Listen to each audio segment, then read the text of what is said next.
El nacimiento de una leyenda. En los suburbios de Madrid, un niño pequeño crecía jugando al fútbol en las estrechas calles polvorientas. La historia de Fernando Torres es la historia de cómo un niño común se convirtió en una leyenda. Cuando su padre le regaló su primer balón de fútbol a los 5 años, los ojos del pequeño Fernando brillaron. Desde ese día, nunca dejó de jugar con la pelota. Pasaba horas con sus amigos del barrio, a veces regresando a casa tarde en la noche. Su madre siempre le regañaba, pero su padre, en secreto, observaba con orgullo la determinación de su hijo. Veía en él la pasión que él mismo había tenido por el fútbol, el primer paso hacia el Atlético de Madrid.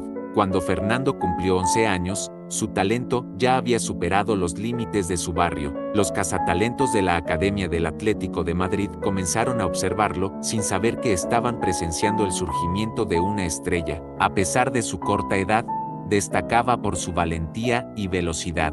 En su primera prueba, mientras los demás niños esperaban nerviosos, él solo se concentraba en sentir el balón. Ese día, los entrenadores supieron que era diferente. Al ingresar a la cantera, comenzó la mayor aventura de su vida.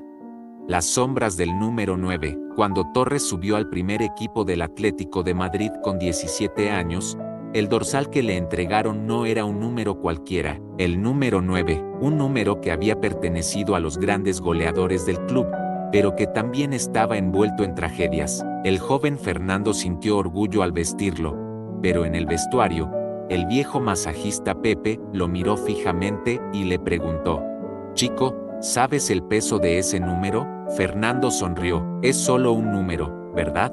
Pero él no sabía que ese número era considerado maldito desde hacía años.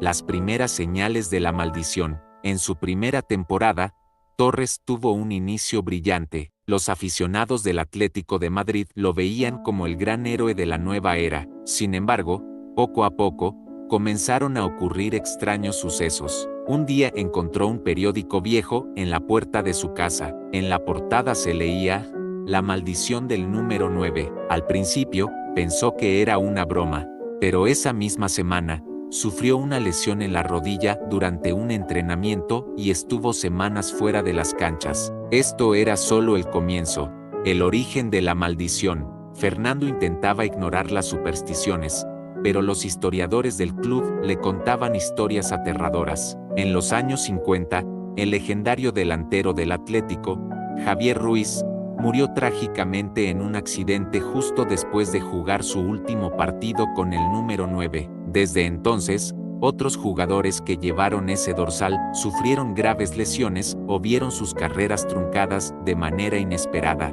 Cuanto más escuchaba Torres sobre estas historias, más dudas comenzaban a surgir en su mente. El primer gran golpe. Torres tuvo una gran carrera en el Atlético, pero cuando fue transferido a Liverpool en 2007, las cosas comenzaron a cambiar. Se adaptó rápidamente a Inglaterra y brilló en su primera temporada, pero una inquietud interna nunca lo abandonaba. A medida que pasaban los años, las lesiones se volvieron más frecuentes. Una noche soñó con Javier Ruiz. En el sueño, Ruiz le decía: «Sigue corriendo, pero no puedes huir del pasado».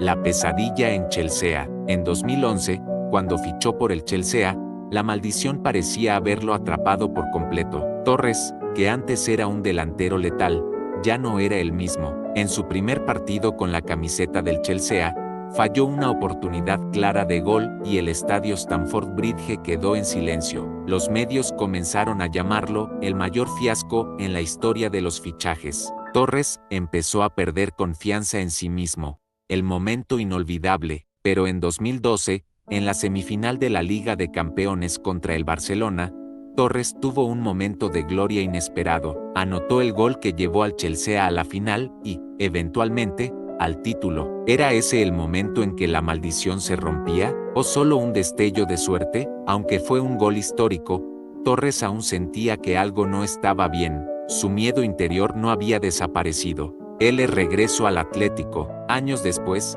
cuando regresó al Atlético de Madrid, ya era un jugador experimentado, pero en su interior, todavía conservaba la emoción de aquel niño que jugaba en las calles. Los hinchas del Atlético lo recibieron con los brazos abiertos. Sin embargo, al entrar en el vestuario, se encontró con el viejo masajista Pepe. El anciano lo miró con los ojos entrecerrados y susurró: ¿De verdad crees que el número 9 te ha dejado? ¿El fin de la maldición? Fernando Torres pasó sus últimos años en el Atlético Madrid, pero algunas noches aún se despertaba sobresaltado. Pensaba en lo que el número 9 le había hecho. ¿Había arruinado su carrera? ¿O fue la lucha contra la maldición lo que realmente lo convirtió en una leyenda? Cuando se retiró en 2018, miles de aficionados lo ovacionaron en el estadio del Atlético. Pero quedó una pregunta sin respuesta: ¿la maldición realmente terminó o solo estaba esperando a su próxima víctima?